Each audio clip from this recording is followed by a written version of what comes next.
الحمدللہ رب العالمین بارئ الخلائق اجمعین الحمد للہ والصلاة علی آلہا الصلاة والسلام علی سید الانبیاء والمرسلین العبد المؤید الرسول المسدد المصطفى الامجد الحبیب الاحمد النبی الامی المکی المدنی السراج المنیر الکوکب الدری صاحب الوقار والسکینہ المدفون بأرض مدینہ سیدنا ونبینا شفیع ذنوبنا طبیب قلوبنا وحبیب نفوسنا ومولانا ابی القاسم محمد المصطفى صلی اللہ وأهل بيته الأطيبين الأطهرين الأنجبين المعصومين المظلومين ولعنة الله على أعدائهم ومنكر فضائلهم وغاصب حقوقهم من جوع عذابتهم إلى الآن ومن الآن إلى قيام يوم الدين أما بعد فقد قال حق سبحانه وتعالى في القرآن بسم الله الرحمن الرحيم إن الله يأمر بالعدل والإحسان وإيتاء ذي القربى وينهى عن الفحشاء والمنكر والبغي يعظكم لعلكم تذكرون صلوات کی خدائے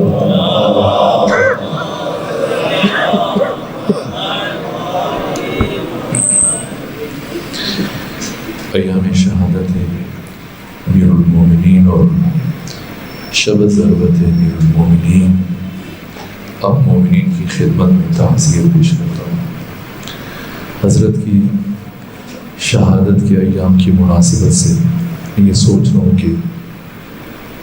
ان عوامل کی طرف اشارہ کیا جائے کہ جو آپ کی شہادت کا سبب بنے۔ اجمالاً مختصر طور پر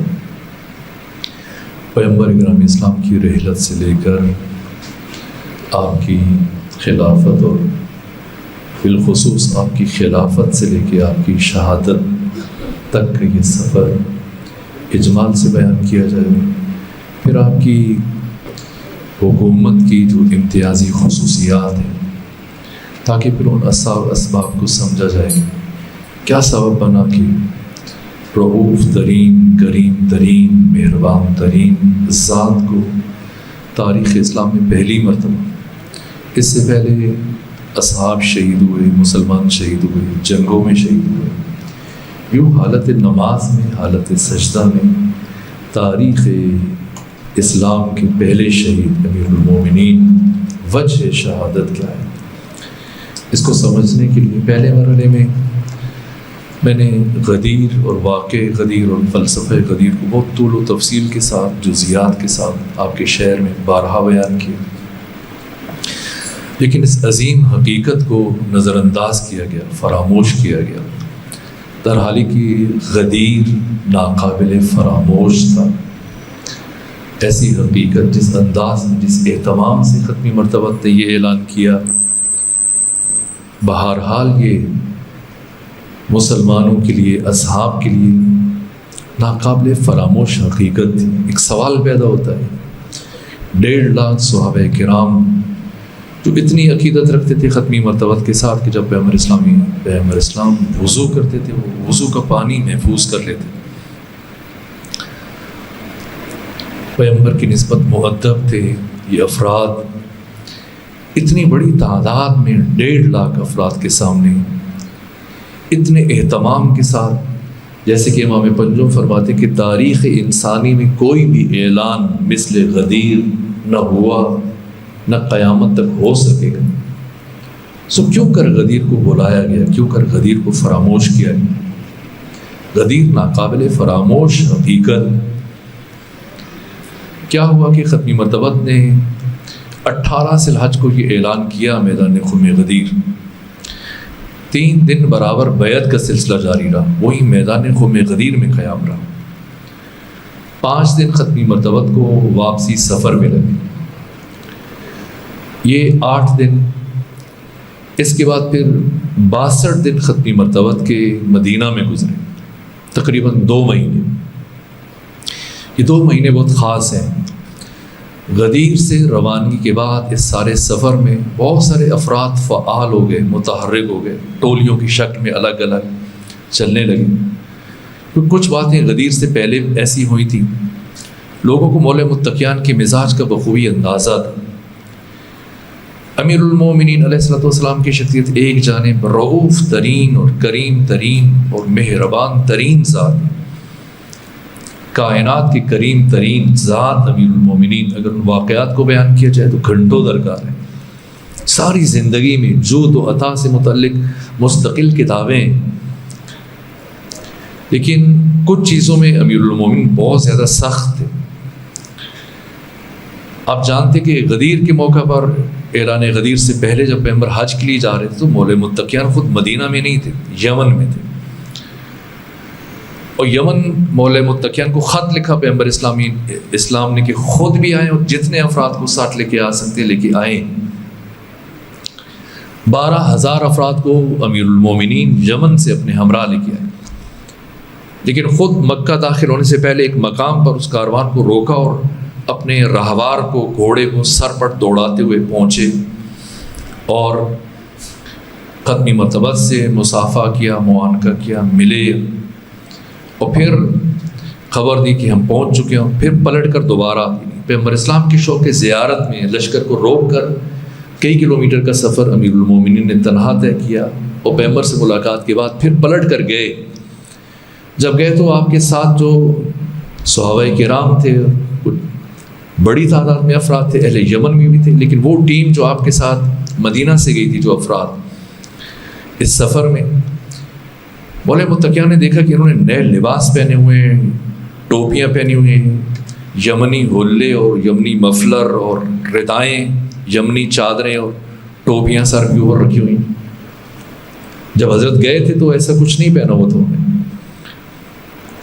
تو حضرت نے تعجب سے پوچھا یہ کہاں سے لے کے آئے یہ سب چیزیں، یہ لباس؟ زیادہ وقت نہیں تو چند گھنٹوں کا، 2-4 گھنٹے کے دوران میں جب پلٹ کے آئے، یہ کہاں سے چیزیں تم نے لی ہیں؟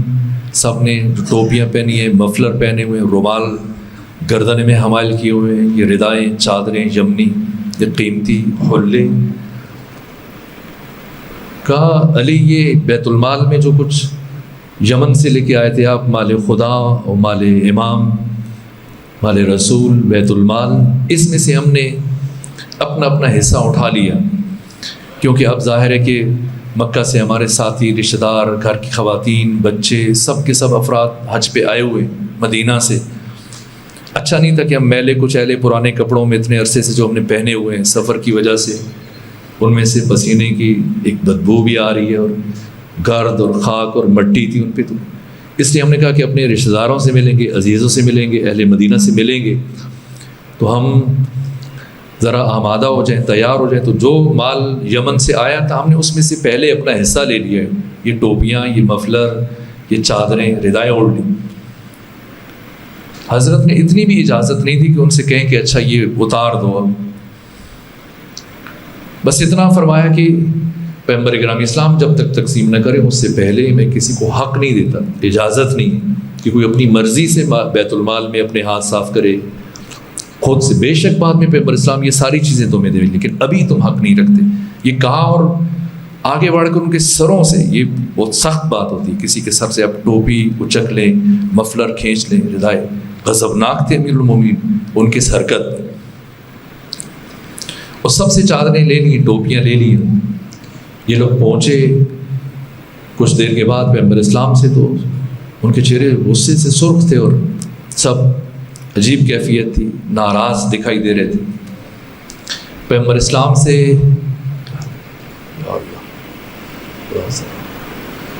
پیغمبر اسلام سے جب وہ سامنا ہوا، حضرت نے ان کے قیافے دے کے پوچھا کیا ہوا ہے؟ کہا امیر المومنین نے ہماری انسلٹ کی ہے، توہین کی ہے، ہم سے اس طرح سروں سے ٹوپیاں اتاری ہیں، چادریں اتار لی۔ تو علی خشن ہے، سخت گیر ہے۔ پیغمبر اسلام نے جب یہ جملہ سنا تو فرمایا انہو خشن فی دین اللہ، علی بہت رؤوف ہیں، کریم ہیں، بہت مہربان ہیں، لیکن علی دین خدا کے معاملے میں بہت سخت ہے، خشن۔ یہ مولا متقیان کا مزاج تھا، افراد کو اندازہ تھا کہ علی کس مزاج کی شخصیت ہے۔ اب آپ دیکھیے کہ یہ کیسے ممکن ہے کہ 1.5 لاکھ صحابہ کرام پیغمبر کرام اسلام کے اعلان کو نظر انداز کر دیں۔ اگر ہمارے ذہن میں یہ تصور ہے کہ سب کے سب صحابہ کرام حافظان قرآن تھے اور قرآن مجید کے عارف تھے اور قرآن مجید کی معرفت رکھتے تھے اور قرآن مجید کی تفسیر سے آگاہ تھے اور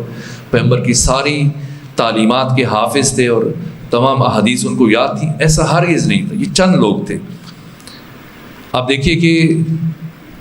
علامہ جلال الدین سیوطی جن کی وفات 911 ہجری میں ہوئی، صاحب تفسیر در المنصور،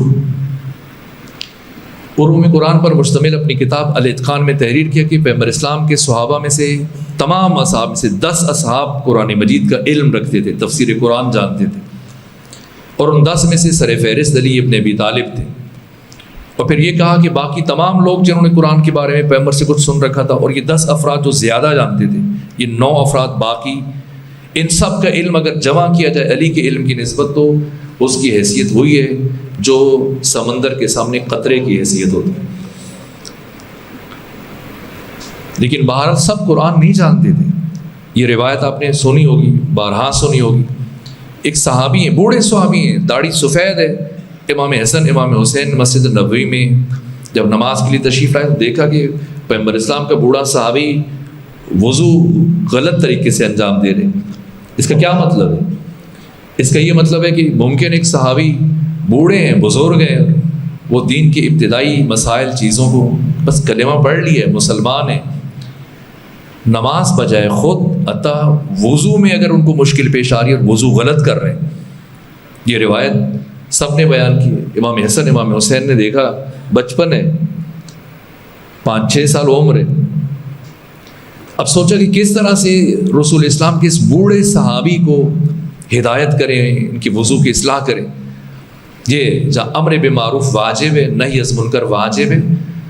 وہاں پر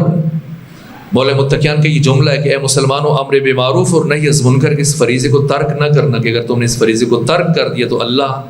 تمہارے اوپر ایسے اشرار، ظالم، فاسد حکمران مسلط کرے گا جن سے رہائی اور چھٹکارے کے لیے تم دعائیں مانگو گے اور پھر اللہ تمہاری دعا قبول نہیں کرے گا۔ اب آپ دعا مانگیں پروردگار ہم کو ان حکمرانوں سے نجات دلا دے، تو نہیں، دعا میں اثر نہیں ہوگا۔ کیوں؟ اس لیے کہ ہم نے امر بالمعروف کے اس فریضے کو ترک کر دیا۔ امر بالمعروف واجب ہے، نہی از منکر واجب ہے،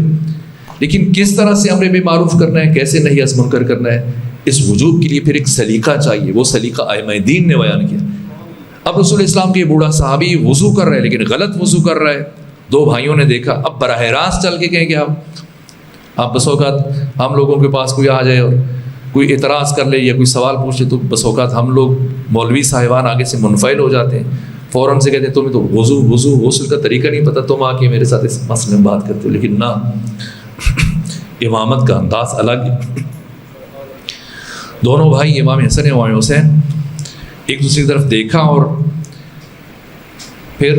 اس صحابی کی طرف بڑھے اور چل کے کہا ہے اے ہمارے جد بزرگوار کے معزز اور محترم صحابی، کیا آپ ہماری خواہش کو قبول کریں گے؟ کہا میرے لیے افتخار ہے اگر آپ مجھے کوئی کام کہیں تو میں حاضر ہوں۔ کہا کہ ہم دونوں بھائی چاہتے ہیں کہ آپ کے سامنے وضو کریں اور آپ ہم دونوں کا وضو دیکھ کے یہ بتائیں کہ ہم میں سے اچھا وضو کس کا ہے۔ تو انہوں نے اپنے لیے ایک اعزاز خیال کیا کہ پیغمبر اسلام اس وقت مدینہ، ریاست مدینہ کے سربراہ ہیں، امام الانبیاء سید رسول، ان کے گھر سے ان کے بیٹے آ کے مجھے اپنے وضو کے لیے داور معین کر رہے ہیں اور حکم قرار دے رہے ہیں۔ سو خوشی خوشی اس اعزاز کو قبول کیا، آئے میں دیکھتا ہوں آپ میں سے اچھا وضو کس کا ہے۔ پہلے امام حسن مجتبیٰ نے وضو کیا، اور اس کے بعد جب امام حسین وضو کر رہے تھے تو صحابی باہوش تھے، بزرگ تھے، سمجھ گئے کہ یہ اپنا وضو نہیں دکھا رہے، یہ اس لیے نہیں کہ میں ان کے لیے حکم بنوں، بلکہ یہ رسول اسلام کے فرزند مجھے وضو کرنا سکھا رہے۔ آنکھوں سے اشک جاری ہوئے، آگے بڑھے، کہا میں قربان ہو جاؤں رسول اسلام کے ننھے نواسوں پر جنہوں نے اپنے جد کے بوڑھے صحابی کی حرمت کو پائمال نہیں ہونے دیا، اسے شرمندہ نہیں ہونے دیا، اس خوبصورتی سے وضو کا طریقہ سکھایا۔ میں سمجھ گیا ہوں کیا آپ مجھے دونوں بڑھ کے امام حسن امام حسین کو سینے سے لگا لیں۔ اس کا مطلب یہ بھی ہے کہ صحابہ کرام اگر لفظ صحابی استعمال ہو تو کسی کے ذہن میں نہ یہ آئے کہ شاید وہ قرآن کے حافظ تھے، قرآن کے مفسر تھے، بہت بڑے محدث تھے، ہزاروں احادیث حفظ کر رکھی تھی، نہ، کہ چند ایک افراد تھے، چنیدہ افراد تھے، خواص تھے۔ باقی پھر آخری سالوں میں تیزی سے لوگ مسلمان ہو رہے تھے، پیغمبر اسلام کے اخلاق سے متاثر ہو کر اطراف سے، دیہاتوں سے، عرب بدو ہلکا بگوش اسلام ہو رہے تھے۔ انہوں نے ابھی تک اس گہرائی سے اور اس دقت سے چل کر اسلام کو درک نہیں کیا تھا، سمجھا نہیں تھا، کلمہ پڑھا تھا، عبادات میں شریک ہو رہے تھے، نمازیں پڑھ رہے تھے اور عبادات انجام دے رہے تھے، لیکن دین کے معارف کو، دین کی گہرائیوں کو، دین کے علوم کو، ان عالی ترین بلند پایا معارف کو اس طرح سے درک نہیں کیا تھا۔ دوسری اہم بات یہ کہ ہر معاشرے میں، ہر سماج میں، ہر سوسائٹی میں خواص ان کا کردار اہم ہوتا ہے۔ آپ پاکستان کو دیکھ لیجئے، آپ دنیا کے باقی ملکوں کو دیکھ لیجئے، چند ایک افراد ہوتے ہیں جن کی تعداد سینکڑوں میں ہوتی ہے یا ہزاروں میں ہوتی ہے۔ اگر وہ ٹھیک ہو جائیں، باقی عوام انہی کے پیچھے چل پڑتے ہیں اور ایک اچھی قیادت کا انتخاب کر لیا جاتا ہے۔ اور اگر وہ چند افراد فاسد ہوں، خرابی کی طرف چل پڑے تو باقی عوام بھی رفتہ رفتہ ان کے پیچھے چل پڑتی ہے۔ عوام کی اپنی ایک جہت اور اپنی دید، اس وسعت اور وہ گہرائی اور وہ گیرائی نہیں ہوتی۔ چنانچہ وہ جو خواص تھے انہوں نے محسوس کر لیا مولا متقیان کے مزاج سے۔ یہ جو غدیر سے پہلے کا واقعہ میں نے آپ کے سامنے اشارہ کیا، اور بھی ایسے بہت واقعات ہیں۔ انہیں اندازہ تھا کہ اگر امیر المومنین برسر اقتدار آ جاتی ہے تو کیا ہوتا ہے۔ غدیر سے واپسی پر اس سارے سفر میں 5 دنوں میں اور 62 دن جو انہوں نے مدینہ میں گزارے، مسلسل مختلف قبائل کے سرداروں کے ساتھ ان کی میٹنگز ہوتی رہیں، گفتگویں ہوتی رہیں، ملاقاتیں ہوتی رہیں۔ ہر ایک کو چل کے یہ باور کرا کہ علی قتال العرب ہے۔ کون سا عرب، حجاز کا ایسا گھر ہے کہ جس میں علی کے ہاتھوں سے کوئی فرد قتل نہ ہو پچھلی جنگوں میں۔ وہ ساری ان کی بھولی ہوئی باتیں جن کا تعلق عہد جاہلیت سے تھا، اور اگرچہ وہ ان کے رشتہ دار تھے لیکن بالآخر اسلام کے مسلمانوں کے مقابلے میں آئے، حضرت کے ہاتھ سے قتل ہوئے، لیکن ان کی یاد دلا کر اس ترتیب سے کہا کہ علی سخت گیر ہیں، علی خشن ہیں، اگر علی پر سر اقتدار آگے سب کے لیے مشکل بن جائے گی۔ پھر یہ بات بار بار اس طرح کی گفتگو کی گئی کہ مناسب نہیں کہ ایک ہی گھر میں رسالت ہو، اسی گھر میں خلافت ہو۔ رسالت بھی بنو ہاشم کے گھر میں چلی جائے، خلافت بنو ہاشم کے گھر میں چلی جائے، نہ، کم سے کم خلیفہ بنو ہاشم میں سے نہیں ہونا چاہیے۔ ذہن سازی کرنے لگے، مختلف قبائل سے، ان کے سرداروں سے، چنیدہ افراد سے ان کو اپنا ہم نوا بنانے لگے۔ یہ سارا سلسلہ چلتا رہا یہاں تک کہ پیغمبر گرامی اسلام مدینہ کے ان ایام میں اٹھے۔ طبقات ابن سعد کی دوسری جلد میں اور ابن جریر طبری نے تاریخ طبری میں لکھا کہ ختمی مرتبہ بیماری کے ایام میں اٹھے اور جنت البقیع چلے گئے، اور جنت البقیع میں جا کر اہل قبور کی طرف، ان قبروں کی طرف اشارہ کیا، تم خوش نصیب ہو کے پہلے چلے گئے، وہ جو زندہ ہیں ان کی نسبت تم کامیاب ہو گئے کہ حالت ایمان میں رخصت ہوئے۔ اب وہ فتنے اٹھ رہے ہیں کہ یہ مسلسل سلسلہ فتنوں کا جو شروع ہو رہا ہے رکے گا نہیں، اور بعد میں آنے والا فتنہ پہلے والے فتنے سے بڑھ کر ہوگا۔ پیغمبر اسلام کو کبھی مسکراتے ہوئے نہیں دیکھا گیا ہے۔ غدیر سے پلٹنے کے بعد کبھی ختمی مرتبہ کا چہرہ متبسم تھا۔ زندگی میں پیغمبر نے قہقہ نہیں لگایا لیکن تبسم فرماتے تھے، مسکراتے تھے۔ لیکن غدیر سے پلٹنے کے بعد جتنا وقت پیغمبر نے مدینے میں گزارا، آپ کے چہرے پر کسی نے تبسم نہیں دیکھا، فکر مند رہتے تھے۔ صحابہ پوچھتے تھے یا رسول اللہ کیا بات ہے؟ اسے اہل سنت علماء نے دلائل النبوہ میں تحریر کیا کہ پیغمبر اسلام فرماتے کہ میں اپنے ممبر پر بنو امیہ کے اوباش اور ناشائستہ افراد کو اچھلتے ہوئے دیکھ رہا ہوں۔ وہ سب دیکھ رہے تھے کہ کیا ہونے جا رہا ہے، یہ تمام حالات۔ بس میں چاہتا ہوں کہ حضرت کی خلافت تک پہنچے اور پھر بحیثیت خلیفہ تاریخ انسانی کا سب سے بہترین دور، یہ 5.25 سال، اور پھر ان میں 3 جنگوں کا احوال مختصر طور پر جمل، صفین، نہروان، اور بات کیسے حضرت کی شہادت تک پہنچی، لیکن یہ ابتدائی مرحلہ۔ اب یہ جو 62 دن پیغمبر اسلام نے مدینہ میں گزارے، ان میں سے آخری 4 دن آپ نے بیماری میں گزارے۔ جمعرات کے دن پیغمبر اسلام کی بیماری شروع ہوئی اور پیر کے دن ختمی مرتبت کی رحلت ہو گئی، اور جمعرات کے دن ختمی مرتبت نے اسامہ بن زید بن حارثہ کو ایک لشکر کا سرپرست قرار دیا اور حکم کیا کہ یہ ان افراد پر 3000 کی تعداد میں ختمی مرتبت نے خود لشکر کے شرکاء کو معین کیا کہ یہ جائیں اور جا کر روم کی طرف پیش قدمی کریں۔ اسامہ بن زید زید بن حارثہ کے بیٹے ہیں، زید بن حارثہ ختمی مرتبت کے منہ بولے بیٹے ہیں، ام ایمن کے فرزند۔ ام ایمن سے متعلق ختمی مرتبت نے یہ فرمایا کہ امی بعد امی، میری ماں کے بعد میری ماں کا درجہ رکھتی۔ ام ایمن وہ شخصیت ہیں کہ جنہیں سیدہ زہرا سلام اللہ علیہا اپنے ہمراہ دربار لے کے گئی اور ایک گواہ تھی فدق کے معاملے میں۔ خود ام ایمن قدم قدم پر جناب سیدہ کی نصرت کرنے والی خاتون، مولا متقیان کی جان نثار صحابیہ۔ اسامہ بن زید زید بن حارثہ کے بیٹے، پہلے زید بن حارثہ اور عبداللہ ابن رواحہ اور جعفر ابن طیار، یہ لوگ گئے ختمی مرتبت نے انہیں جمادی الاول کے مہینے میں 8 ہجری میں روانہ کیا تھا روم کی جانب، لیکن موتا کے مقام پر جب ان کا مقابلہ ہوا، پیغمبر اسلام نے فرمایا تھا کہ پہلے علم جنگ زید کے پاس ہوگا، زید بن حارثہ کے پاس، زید شہید ہو جائیں، پھر علم جنگ جعفر بن ابی طالب کے پاس ہوگا، اگر جعفر بھی شہید ہو جائیں پھر عبداللہ بن رواحہ کے پاس ہوگا، اور اگر عبداللہ بن رواحہ بھی شہید ہو جائیں پھر تم جسے مناسب سمجھو اپنا امیر لشکر قرار دے دینا۔ موتا کے مقام پر جناب زید بن حارثہ کی شہادت ہوئی اور پیغمبر اسلام نے مدینے میں صحابہ کرام کے بیچ میں بیٹھ کر بتایا کہ اب میرا زید گرا ہے، اب شہادت ہوئی ہے میرے زید کی۔ یہ ختمی مرتبت کے علائم نبوت میں سے ہیں جنہیں محدثین نے بیان کیا، سیرت نگاروں نے لکھا۔ زید بن حارثہ کی شہادت کے بعد علم جنگ جناب جعفر ابن ابی طالب نے اٹھایا۔ پہلے آپ کا ایک بازو قلم ہوا، پھر دوسرا بازو قلم ہوا، پھر 70 زخم لگے جناب جعفر ابن ابی طالب کو، ان کی شہادت ہوئی۔ پیغمبر نے ان کی شہادت کی خبر مدینہ میں دی۔ اس کے بعد پھر تیسرے مرحلے میں علم جنگ عبداللہ ابن رواحہ نے اٹھایا، ان کی شہادت ہوئی۔ اب سوال اٹھا کہ کون علم جنگ اٹھائے؟ ایک صحابی نے علم جنگ اٹھایا ہوا تھا کہ کون، یہاں تک کہ خود خالد بن ولید آگے بڑھا اور اس نے حملے کیے، یہاں تک کہ پھر اسے شکست ہوئی اور رات کی تاریکی جیسی چھائی تو رات کی تاریکی کا فائدہ اٹھا کر خالد بن ولید نے اپنے ساتھیوں کے ہمراہ فرار کیا، اور جب یہ مدینے واپس آئے تو صحابہ کرام افررتم فی سبیل اللہ، یہ جملے کہتے تھے، کیا تم نے اللہ کے راستے میں، حکم تو ہے کہ اللہ کے راستے میں جہاد کیا جائے، تو صحابہ طنزاً انہیں کہتے تھے کہ افررتم فی سبیل اللہ، کیا تم نے اللہ کے راستے میں فرار کیا ہے؟ تو ان افراد نے جو شرکاء تھے جو بچ کے آئے تھے وہاں سے، انہوں نے مسجد نبوی میں آنا چھوڑ دیا، نماز میں بھی شرکت نہیں کرتے تھے۔ اس کے 2 سال اور 9 مہینے گزرنے کے بعد آپ دیکھیں، اگر ختمی مرتبت نے ان کا خون بہا لینا ہے، بدلہ لینا ہے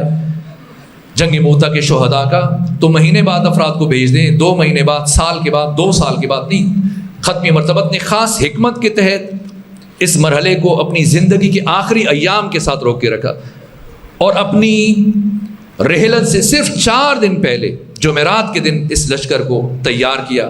اور حکم دیا، اور انہی جناب زید بن حارثہ کی 18 سالہ بیٹے اسامہ بن زید کو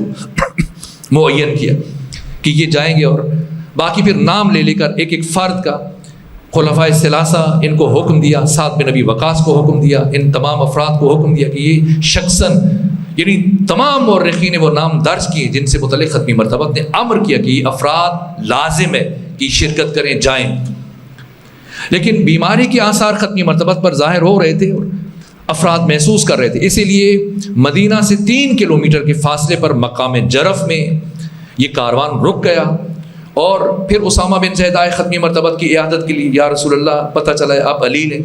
پیغمبر نے فرمایا اگر میں علیل ہوں تب بھی میں تمہیں حکم دے رہا ہوں، میں سننا چاہتا ہوں کہ جلد از جلد لشکر اسامہ مدینہ سے روانہ ہو چکا ہے، رخصت ہو چکا ہے۔ لیکن کچھ افراد ادھر واپس آتے پھر چلے جاتے، کچھ نے آ کر ختمی مرتبت کے حکم کو پائمال کرتے ہوئے واپس مدینہ میں ڈیرے ڈال لیے، اور ختمی مرتبت نے شدید برہمی کا اظہار کیا۔ اور یہ جملے جنہیں طبقات ابن سعد متوفہ 230 ہجری، انہوں نے دوسری جلد میں اسی طرح سے جناب طبری نے، باقی مورخین نے، ابن اسیر جزری نے، سب نے لکھا ہے کہ ختمی مرتبت نے فرمایا خدا لعنت کرے اس پر جو لشکر اسامہ سے تخلف کرے اور روگردانی کرے۔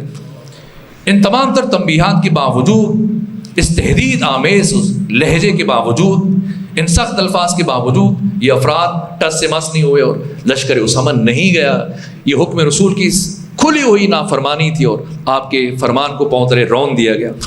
یہاں تک کہ اس مرحلے میں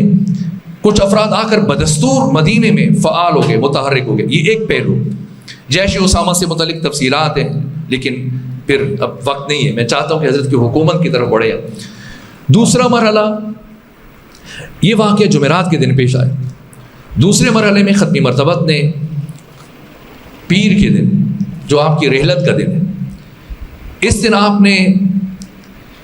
ایک اور کام کیا، اور اس سے پہلے جمعرات کے دن جو دوسرا کام کیا ختمی مرتبت نے، وہ کاغذ اور قلم و دوات طلب کیا۔ لیکن تفصیلات آپ کے علم میں، یہاں تک کہ شور اٹھا، بعض کہہ رہے تھے قلم و دوات دے دو، بعض کہتے نہیں نہ دو۔ باقی ازواج کی طرف سے آوازیں بلند ہوئی کہ اگر تم قلم و دوات نہیں دیتے تو ہم قلم و دوات لے کے آتی۔ ایک شخص نے چلا کر کہا خاموش ہو جاؤ اے یوسف والیو، تم جب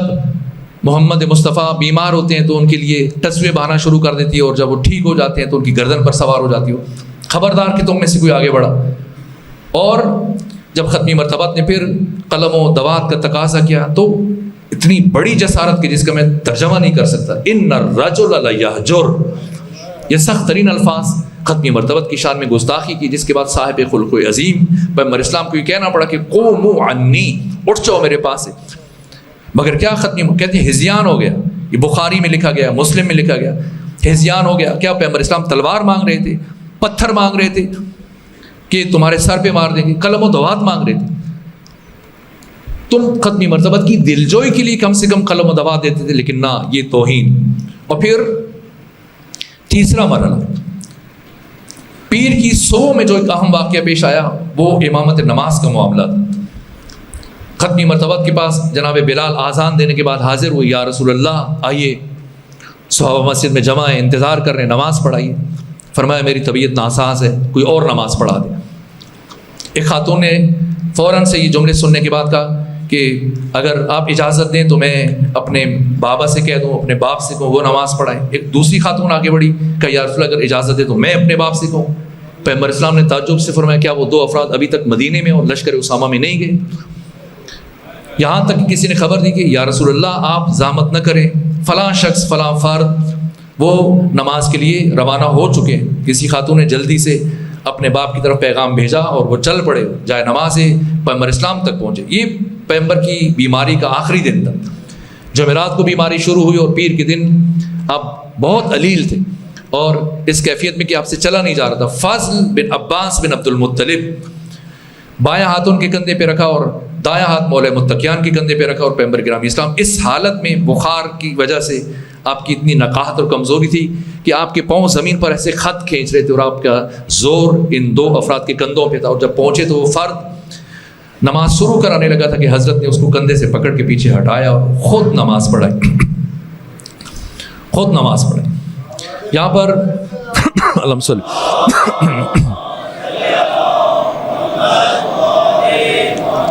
یہاں پر بعض افراد یہ کچھ ضعیف روایات ہیں کہ فلاں شخص نے ختمی مرتبت کی زندگی میں نماز پڑھائی، تو جس طرح سے ابن حجر مکی نے صاحب سوائے کے مورکہ نے کہا کہ فلاں شخص خلافت ور نس ہے کہ اس نے پیغمبر گرامی اسلام کی بیماری کے دنوں میں جو آخری پیغمبر گرامی اسلام کی رحلت کا دن تھا اسے نماز پڑھائی۔ نہ،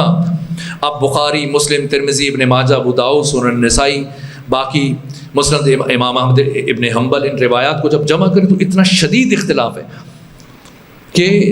ضعیف ترین روایات کے مطابق یہ ہے کہ بھئی نماز پڑھائیں۔ پہلی بات، نماز پڑھانا ثابت نہیں ہے، اور دوسری بات یہ کہ اگر فرض کر لیں، آپ مان لیں، قبول کر لیں کہ ہاں فلاں شخص نے نماز پڑھائی، تو نماز پڑھانا دلیل خلافت نہیں۔ اس لیے آپ دیکھیں کہ تمام سیرت نگاروں نے لکھا ہے، تمام مورخین نے لکھا ہے، تمام مورخین نے اور پیغمبر اسلام کی سیرت نگاروں نے یہ تحریر کیا کہ ختمی مرتبت نے 27 غزوات میں بنفس نفیس شرکت فرمائی، اور 27 میں سے 26 غزوات میں ختمی مرتبت جب سفر پہ چلے جاتے تھے جنگ لڑنے کے لیے تو اپنے نابینا صحابی عبداللہ ابن ام مکتوم کو معین کر کے جاتے تھے۔ یہ تمام مورخین نے لکھا ہے، اور وہ نماز پڑھاتے تھے جتنے دن پیغمبر کرام اسلام مدینے میں نہیں ہوتے تھے، آپ کے نابینا صحابی عبداللہ ابن مکتوم نماز پڑھاتے تھے۔ اگر نماز پڑھانا دلیل خلافت ہے اور کوئی ایک دفعہ نماز پڑھانے سے خلیفہ بن سکتا ہے، تو پھر عبداللہ ابن مکتوم نے سینکڑوں دفعہ نماز پڑھائی، انہیں خلیفہ ہونا چاہیے۔ آپ کہیں چلے پیغمبر کرام اسلام مدینہ میں نہیں ہوتے تھے، اس لیے وہ ان کی عدم موجودگی میں، تو یہ تو پیغمبر اسلام مدینہ میں موجود تھے۔ طبقات ابن سعد، تاریخ کامل، تاریخ ابن خلدون، تاریخ یعقوبی، سب نے لکھا ہے ختمی مرتبت نے اپنی زندگی میں بارہا و بارہا، جب کہ آپ کی طبیعت بھی ٹھیک ہوتی تھی لیکن اس کے باوجود گھر پہ رک جاتے تھے کہ میں آج گھر میں نماز پڑھوں گا، بچوں کے ساتھ نماز پڑھوں گا، اور کسی اور سے کہو کہ نماز پڑھا دے۔ اور 9 افراد کے نام مورخین نے لکھے ہیں، ان میں عبداللہ ابن رواحہ ہیں، ان میں ابو لبابہ ہیں، ان میں ابو ذر غفاری ہیں، ان میں عبداللہ ابن مسعود ہیں، یہ شخصیات نماز پڑھاتے تھے۔ اس کا مطلب پھر یہ بھی مستحق کی خلافت ہے۔ اور اگر نماز پڑھانے کی اہمیت ہو تو شاید ہمارے یہاں نماز پڑھانے کی کوئی اہمیت ہو سکے، لیکن آپ کے یہاں نماز پڑھانے کی، آپ کے یہاں تو نماز سے عدالت ثابت نہیں ہوتی، آپ کہاں سے اس کو خلافت ثابت کر رہے ہیں؟ یہ جو بات میں آپ کی خدمت میں عرض کر رہا ہوں یہ چھوٹی بات نہیں ہے۔ بخاری، مسلم، ترمذی، ابن ماجہ، ابو داؤد، سنن نسائی، ان 6 حدیث کی کتابیں جو سیاہ ستہ قرآن کے بعد جنہیں مستند ترین اور معتبر ترین منابع حدیثی شمار کیا جاتا ہے، ان 6 کتابوں کا نچوڑ جو پاکستان کے تمام دینی مدارس میں پڑھایا جاتا ہے، جو دورہ حدیث کرایا جاتا ہے، مشکات المصابی، یہ مشکات شریف جو پڑھائی جاتی ہے۔ اب ابھی سرچ کیجئے آپ کی جیبوں میں یہ ڈیجیٹل بٹیرا ہے، مشکات المصابی،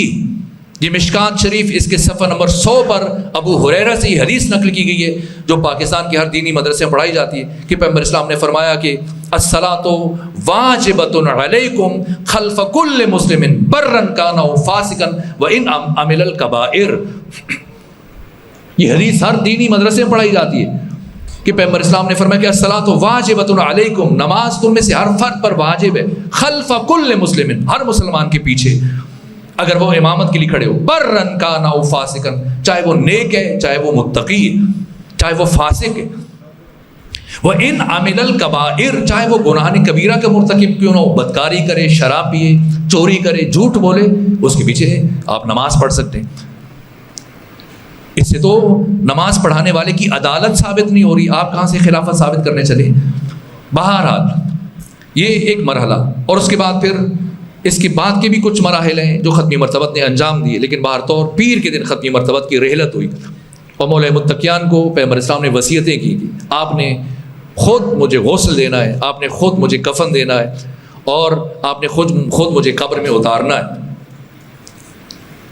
چنانچہ زید بن سہل نے ختمی مرتبت کی قبر کھودی، اور پہلے سوال تھا کہ پیغمبر اسلام کو جنت البقیع میں دفن کیا جائے یا ختمی مرتبت کو مسجد نبوی کے صحن میں دفن کیا جائے۔ مولا متقیان نے فرمایا کہ اللہ کا نبی جہاں اس کی رحلت ہوتی ہے، جہاں اس کی وفات ہوتی ہے، اسی مقام پر اس کو دفن کیا جائے، اور یہ حجرہ ہرگز کسی زوجہ کا حجرہ نہیں تھا قطعی طور پر۔ یہ تصریح ہے سیرت نگاروں کی۔ بہرحال ختمی مرتبت کی اسی حجرے میں رحلت ہوئی اور وہیں پر آپ کی تدفین ہوئی۔ 4 شخصیات نے ختمی مرتبت کو قبر میں اتارا، عباس بن عبد المطلب مولا متقیان، اسی طرح سے اسامہ بن زید نے، اور فضل بن عباس نے، اور انصار نے کہا کہ ہم میں سے بھی ایک فرد شامل ہو جائے اور ہمیں سعادت سے محروم نہ رکھیں، تو پھر ان میں سے ایک فرد آگے بڑھا اور وہ بھی ختمی مرتبت کی تدفین میں شامل ہوئے۔ سب سے پہلے بنو ہاشم نے نماز جنازہ ادا کی، اس کے بعد پھر مہاجرین نے نماز جنازہ ادا کی، اس کے بعد انصار نے نماز جنازہ ادا کی۔ اور مولا متقیان سے پوچھا کہ امامت کون کروائے گا؟ حضرت نے فرمایا کہ نہ کوئی پیغمبر اسلام کی زندگی میں امامت کروا سکتا ہے، نہ کوئی آپ کی دنیا سے رخصت ہونے کے بعد، تو کا پھر کیا کریں، کیسے نماز پڑھیں؟ فرمایا کہ ایک گروہ آئے، ٹولی آئے ہر طبقے میں سے، اور ایک ایک فرد پیغمبر اسلام کے جسد مطہر کے پاس کھڑے ہو کر یہ پڑھے ان اللہ و ملائکتہ یصلون علی النبی. یہ جو ہم 4 تکبیریں پڑھتے ہیں اہل سنت اور اہل تشیع 5 تکبیریں، پیغمبر اسلام کی نماز جنازہ پہ نہ 4 تکبیریں پڑھی گئی نہ 5 تکبیریں، بس یہ ایک ذکر پڑھا جاتا تھا ان اللہ و ملائکتہ یصلون علی النبی یا ایھا الذین آمنوا صلوا علیہ وسلموا تسلیما. یوں مولا متقیان تدفین کے بعد اس بیچ میں کیا ہوا؟ اس بیچ میں کچھ افراد جو مسلسل 3 دن ختمی مرتبت کا جسد، دیکھیے پیر کے دن پیغمبر اسلام کی رحلت ہوئی ہے، پھر رات گزر گئی، دن گزر گیا، منگل کا دن، منگل کی رات، بدھ کا دن، بدھ اور جمعرات کی درمیانی رات سحر میں ختمی مرتبت کی تدفین ہوئی. ان 3 دنوں میں یہ افراد 5 منٹ نہیں نکال سکے کہ آ کر ختمی مرتبت کی نماز جنازہ میں شامل ہو جائیں، شرکت کریں. جیسے شیخ سعدی نے کہا چن صحابہ ہو بے دنیا داشتن مصطفیٰ را بے کفن ہو گذاشتن. یہ مراحل بس میں زیادہ تفصیل سے بیان نہیں کرنا چاہ رہا تھا، حضرت کی خلافت تک پہنچنا چاہ رہا تھا، لیکن بہرحال یہ ہوا کہ یہاں پر پھر غدیر کو فراموش کیا گیا اور ان قبائلی عصبیتوں کو اور عہد جاہلیت کے افکار کو ابھارا گیا اور اس طرح سے ذہنیتوں کو مسموم کیا گیا اور غدیر سے لوگوں کو اذہان کو اس طرح سے منحرف کیا گیا. اور پھر اس میں قبیلہ بنی اسلم کا بہت کردار ہے، 750 افراد کا جو بدوی قبائل میں سے تھے، اور کس طرح سے خلافت مسیر سے ہٹا دی گئی. اب وقت نہیں کہ میں اس کی طرف اشارہ کروں، یہاں تک کہ تقریباً 28 صفر کو ختمی مرتبت کی رحلت ہوتی ہے اور پھر یہ خلافت منعقد ہو جاتی ہے اور 21 جمادی الثانی 14 ہجری میں اس فرد کی خلیفہ کی وفات ہو جاتی ہے اور پھر دوسرا فرد برسر اقتدار آیا اور اس نے 10 سال 6 مہینے اور 4 دن حکومت کی. اور ابو لولو فیروز جو مغیرہ بن شعبہ کا غلام تھا اس نے خلیفہ ثانی کو زخمی کیا. پھر 3 دن خلیفہ موت و حیات کی کشمکش میں رہا اور اس طرح سے ایک 6 رکنی شورا بنائی جس سے متعلق میں تفصیل سے بیان کر چکا ہوں کہ شورا کا صرف ایک مقصد تھا. یہ نہیں تھا کہ کسی کو خلیفہ نامزد کیا جائے، کسی کو خلیفہ بنایا جائے، بلکہ یہ 6 رکنی شورا سعد بن ابی وقاص ہے، طلحہ، زبیر، عبد الرحمن بن عوف مکی، عثمان بن عفان، علی ابن ابی طالب. اس شورا کا صرف ایک مقصد تھا کہ کسی بھی طرح سے علی کو خلافت سے محروم رکھا جائے اور یہ خلافت علی تک نہ پہنچ پائے. بہرحال پھر سیرت شیخین کی شرط رکھی جو عبد الرحمن بن عوف مکی نے، اور مولا متقیان نے فرمایا کہ میں صرف قرآن اور سنت کی پابندی کا وعدہ کرتا ہوں اور اپنی بصیرت سے جو ٹھیک سمجھوں گا اس پہ عمل کروں گا. اور سیرت شیخین کو جب قبول نہیں کیا تو ایک اور فرد عثمان بن عفان یہ آگے بڑھے اور کہا کہ مجھے قبول ہے، اور اس طرح سے خلافت ان کو پہنچی. اور 12 سال میں سے 12 دن کم یہ تیسری خلافت رہی، یہاں تک کہ 18 ذی الحج کو 34 ہجری کو 18 ذی الحج کو 35 ہجری 18 ذی الحج کو خلیفہ سوم کو قتل کر دیا گیا. اگرچہ مولا متقیان نے خلیفہ سوم کو بچانے کے لیے بہت کردار ادا کیا. آپ کے فرزندان امام حسن، امام حسین خلیفہ سوم کو بچانے کے لیے زخمی ہوئے، اور جب مسلمانوں نے پانی بند کر دیا چونکہ اہل مصر جمع ہو گئے تھے، اسی طرح سے کوفہ سے افراد بڑی تعداد میں آئے ہوئے تھے، اسی طرح سے اہل مدینہ، اہل مکہ، اس میں بڑا کردار خود ام المومنین عائشہ کا ہے جنہوں نے لوگوں کو خلیفہ سوم کے قتل پہ اکسایا. اور کیونکہ پہلے 2 خلافتوں میں ان کا وظیفہ زیادہ تھا اور انہوں نے پہلے 6 سال وہی وظیفہ برقرار رکھا، لیکن پھر آخری 6 سالوں میں جب وہ وظیفہ کم کیا تو ام المومنین نے غصے سے کہا کہ اقتلوا ھذا الناسل، ناطل ایک بوڑھا یہودی تھا مدینے کا، اس کے نسبت سے کہا کہ اسے قتل کر دیا جائے. اس میں طلحہ نے کردار ادا کیا، زبیر نے کردار ادا کیا، اور جس کے نتیجے میں جو مصر سے آئے ہوئے تھے بلوائی، مولا متقیان نے ایک دفعہ مصالحت کی اور کہا کہ اگر آپ تائب ہو جائیں اور استغفار کریں اور جو کچھ، اس لیے کہ مور خلافت جو خلیفہ سوم کی تھی، وہ خلیفہ سوم کا جو داماد تھا مروان بن حکم، جسے ختمی مرتبت نے شہر بدر کیا تھا اور یہ فرمایا تھا اس کے باپ حکم کو کہ نہ یہ شخص میری زندگی میں مدینہ میں قدم رکھ سکتا ہے، نہ میری موت کے بعد کسی کو اجازت ہے کہ اس کو مدینے لایا جائے. لیکن پہلی 2 خلافتوں میں ختمی مرتبت کے بعد جرأت نہیں ہوئی، وہ لوگ بھی نہیں لا سکے حکم کو، اس کے بیٹے مروان بن حکم کو جرأت نہیں ہوئی. لیکن تیسری خلافت کے زمانے میں خلیفہ سوم نے مروان کو بلا لیا اور اسے اپنا داماد بنا لیا، اپنی بیٹی مریم کا عقد اس کے ساتھ کر لیا، اور عملی طور پر رفتہ رفتہ چونکہ 70 سال عمر تھی خلیفہ سوم کی جب وہ برسر اقتدار آئے، اور پھر 82 سال کی عمر میں اس بڑھاپے میں قتل کیے گئے، اس طرح سے کہ ان کی زوجہ نائلہ ان کو بچانے کے لیے آگے بڑھی تو نائلہ کی دائیں ہاتھ کی 4 انگلیاں بھی کٹ گئیں، اور ایک مشکل مرحلہ تھا. اس میں مولا متقیان نے جتنے بلوائی تھے افراد اکٹھے تھے مدینے سے، مکہ سے، اسی طرح سے کوفہ سے اور مصر سے آنے والے افراد، انہیں راضی کر کے واپس بھیجا اور مصالحت کا فرمایا کہ میں مصالحت کرتا ہوں. تیار کیا، مائل کیا، اور خلیفہ سوم نے چل کے مسجد نبوی میں دعا استغفار پڑھی اور مغفرت طلب کی کہ میں پچھلے رویے پر نادم ہوں اور میں عدل و انصاف کے مطابق. لیکن یہ جو داماد تھا مروان بن حکم، اس نے جعلی مہر بنائی ہوئی تھی اور جعلی فیصلے کرتا تھا. اس طرح سے شخصیات کو قتل کروانا، بڑے بڑے جلیل القدر صحابہ کرام ابو ذر غفاری کو اس طرح سے شہر بدر کیا کہ پردیس میں ان کی شہادت ہوگی، صحرا میں ان کی شہادت ہوگی. ان کی شہادت کا جو اصلی عامل ہے خود مروان بن حکم. اسی طرح سے عبداللہ ابن مسعود جو کوفہ کے قاضی القضات تھے اور بیت المال کے امین تھے، ان کی پسلیاں توڑ دی گئی. اس طرح سے ان کو زد و کوب کیا گیا. عمار یاسر کو زخمی کر دیا گیا، چونکہ عمار یاسر جب حضرت ابو ذر غفاری کو شہر بدر کیا گیا تھا کہ وہ مدینے میں نہیں رہ سکتے، تو مروان نے جعلی مور لگا کے یہ حکم جاری کروایا تھا کہ کوئی بھی ابو ذر غفاری کو بدرکہ کرنے کے لیے نہیں جا سکتا، الوداع کہنے کے لیے، خدا حافظ کرنے کے لیے. لیکن مولا متقیان، امام حسن، امام حسین اور حضرت عمار یاسر، یہ چار شخصیات ان کو الوداع کہنے کے لیے جب مدینے کی باؤنڈری تک آئے تو مروان بن حکم سپاہیوں کے ساتھ پہلے سے کھڑا تھا، وہ دیکھنے کے لیے کہ کوئی آتا ہے چھوڑنے کے لیے یا نہیں آتا. جب دیکھا کہ افراد آئے تو غصے سے کہا، علی منع کیا تھا خلیفہ نے اور میری طرف سے یہ حکم جاری ہوا تھا کہ کوئی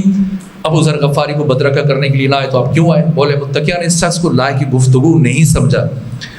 یہ اس قدر کثیر فرد تھا مروان بن حکم کہ مولا متقیان نے الٹے ہاتھ کا تھپڑ اس کے چہرے پہ مارا، اور جب تک مروان بن حکم زندہ رہا اس کا چہرہ اسی طرح سے الٹا رہا.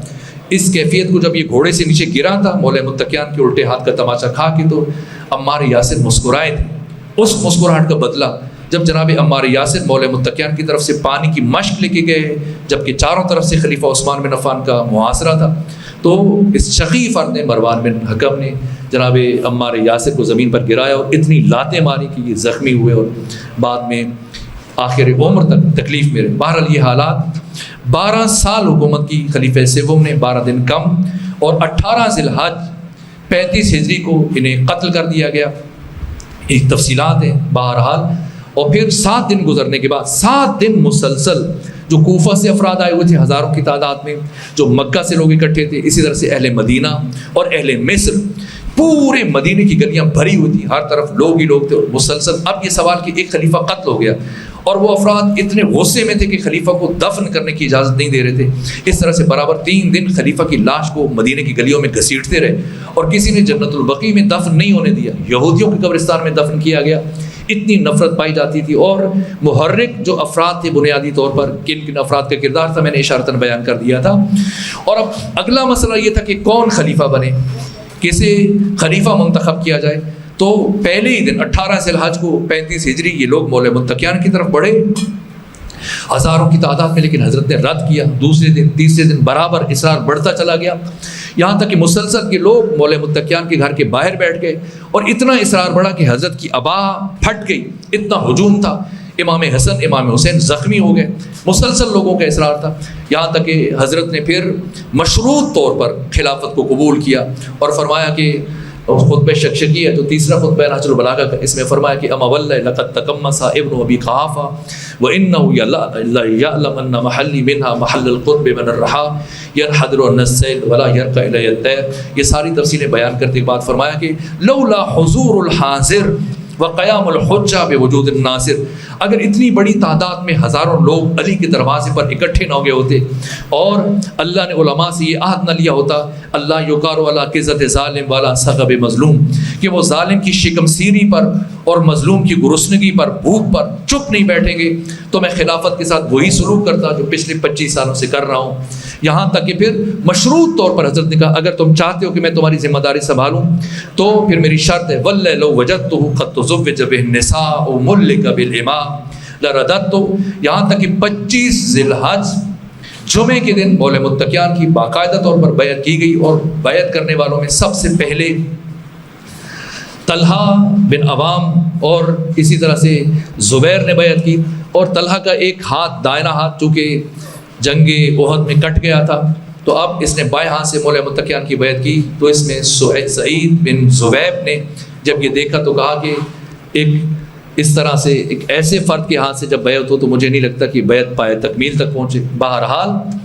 میں شرمندہ ہوں، میں چاہ رہا تھا تیزی سے کم یہ ابتدائی حصہ بیان ہو جائے اور حضرت کی خلافت اور آپ کے عہد کی ان محاسن کو بیان کریں کہ تاریخ بشری کی مثالی ترین حکومت جو مولوی متقیہ نے قائم کی، لیکن میں شرمندہ ہوں کہ وقت تمام ہوا، یہیں پر رک رہا ہوں۔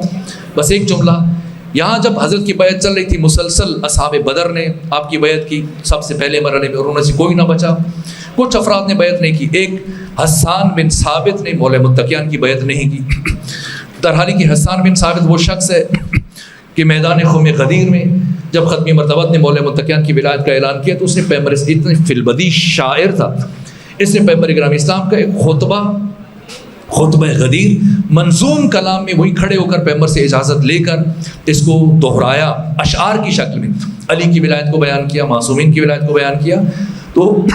اس کے جواب میں ختمی مرتبت نے فرمایا کہ اے حسان، ایک روح القدس اس وقت تک تمہاری تائید کرتا رہے گا جب تک کہ تو ہم محمد و آل محمد کی تائید کرتا رہے گا۔ بہرحال حسان بن ثابت چونکہ خلیفہ سوم کے ساتھ بہت قربت تھی، نتیجتاً مولوی متقیان کی خلافت سے انکار کیا۔ خود سعد بن ابی وقاص نے حضرت کی بیعت نہیں کی ہے، مغیرہ بن شعبہ نے بیعت نہیں کی ہے، عبداللہ ابن عمر نے بیعت نہیں کی ہے، اسی طرح سے اور بہت سارے افراد نے بیعت نہیں کی ہے۔ نعمان بن بشیر نے مولوی متقیان کی بیعت نہیں کی ہے، مظعون نے، ابن خدیج نے، ان سب نے مولوی متقیان کی بیعت سے انکار کیا۔ اور باقی جتنے بھی افراد آئے ہوتے سب سے زیادہ، اگر آپ کہیں کہ اسلامی اعتبار سے کوئی خلیفہ ہے فارم 45 کے مطابق تو وہ علی ابن ابی طالب ہے، اور اگر آپ کہیں کہ فارم 47 کے مطابق کوئی خلیفہ ہے تو وہ بھی علی ابن ابی طالب ہے۔ ہر اعتبار سے اللہ کی طرف سے بھی آپ کی ولایت کا امر کیا گیا، پیغمبر اسلام نے بھی آپ کی ولایت کا اعلان کیا، اور جمہوری اعتبار سے بھی اگر کسی کی سب سے زیادہ بیعت ہوئی ہے وہ جمہوری خلیفہ بھی، اگر یہ جو جرداق نے بات تحریر کی بطور خاص مولوی متقیان نے، تمام اہل مدینہ، اسی طرح سے بصرہ سے آئے ہوئے افراد، کوفہ سے آئے ہوئے افراد، مصر سے آئے ہوئے افراد، عراق سے آئے ہوئے افراد، مسلسل 3 دن تک بیعت کا سلسلہ جاری رہا۔ بس میرے عزیزو وقت تمام ہوا۔ یہی افراد جب بیعت کر رہے تھے تو انہی میں سے ایک فرد جو اس نے مولوی متقیان کے ہاتھ پر بیعت کی، اور جب بیعت کر کے واپس گیا اور ادھر سے کچھ رش چھٹا تو مولوی متقیان نے پورے مجمع میں سے، پوری محفل میں سے اس شخص کی طرف دیکھا، اور دیکھنے کے بعد اشارہ کیا آگے آؤ۔ وہ آگے آیا، پوچھا تم نے بیعت کر لی ہے؟ کہا امیر المومنین میں نے بیعت کر لی۔ کہا اچھا۔ حضرت نے تعجب کا اظہار کیا، کہا حضرت اگر آپ کو یقین نہیں ہے تو میں دوبارہ بیعت کروں۔ اس نے دوبارہ آ کر امیر المومنین کے ہاتھ پر بیعت کی، اور دوبارہ بیعت کرنے کے بعد پھر یہ چل کے بیٹھا۔ پھر کچھ لوگ آ رہے تھے، بچے کچے جو رہ گئے تھے آ کے بیعت کر رہے تھے، اور پھر کچھ وقت گزرنے کے بعد امیر المومنین نے